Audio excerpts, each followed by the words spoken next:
In the news this week, campaigners say Anjem Choudary's conviction shows new counter-extremism powers are unnecessary. More children are worried about sexting, according to a new report, and police warn about selfish drug drivers after summer tests. Hello. The conviction of Anjem Choudary shows that new counter-extremism powers are unnecessary. That's according to the Defend Free Speech campaign, which is backed by the Christian Institute. Choudary was found guilty under the Terrorism Act 2000 of inviting support for the banned group calling itself Islamic State. Campaigners say this shows current laws are sufficient for dealing with those who incite violence. Kieran Kelly, head of communications at the Christian Institute, said the conviction was an opportunity for the government to drop the plans. This clearly demonstrates what we've long been saying, which is that a whole host of legislation already exists to deal with violent extremists and those who incite others to commit violent acts. The government doesn't need to add extremism disruption orders to the pile.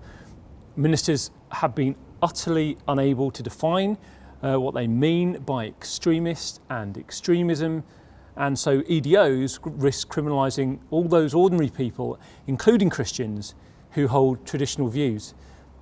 The government has tried to argue that EDOs are necessary in order to tackle the likes of Anjem Choudary. His conviction without the use of EDOs now presents an opportunity for them to recognise that in fact EDOs are not needed, they're not wanted, and they should simply drop the policy altogether. A new report has revealed a leading children's charity received a marked increase in calls from children worried about sexting. Childline carried out almost 1,400 counselling sessions related to sexting in 2015-16, a rise of 15% on the previous year.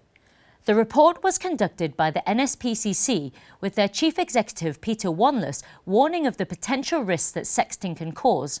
Sharing nude selfies can put young people at risk of bullying by peers or being targeted by adult sex offenders.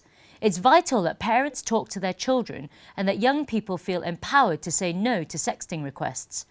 The survey found that there is a lack of clarity regarding the law, with 50% of parents unaware that it is illegal for a child to take a naked or sexual image of themselves. 28% did not know that it is illegal for a child to send a naked or sexual image to a peer. Police have given a strong warning to road users after disturbing figures relating to drug use were released. New figures revealed that over 1,000 people were found to be driving under the influence of drugs in just 1 month. The statistics were released by the National Police Chiefs Council, which said officers stopped almost 50,000 vehicles and carried out alcohol or drug tests. Chief Constable Suzette Davenport urged caution to those considering driving under the influence of drink or drugs. The dangers of drink or drug driving are real, and we urge everyone to be responsible. She added, drink or drug driving is a selfish decision that can ruin your life or someone else's.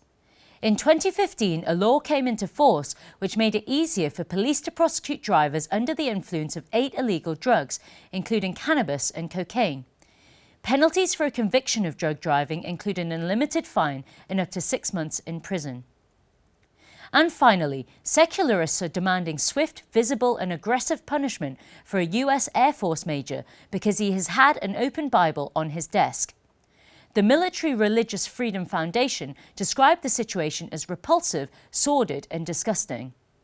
MRFF's founder, Michael Weinstein, claimed the Bible had fatally poisoned the atmosphere in the Air Force office.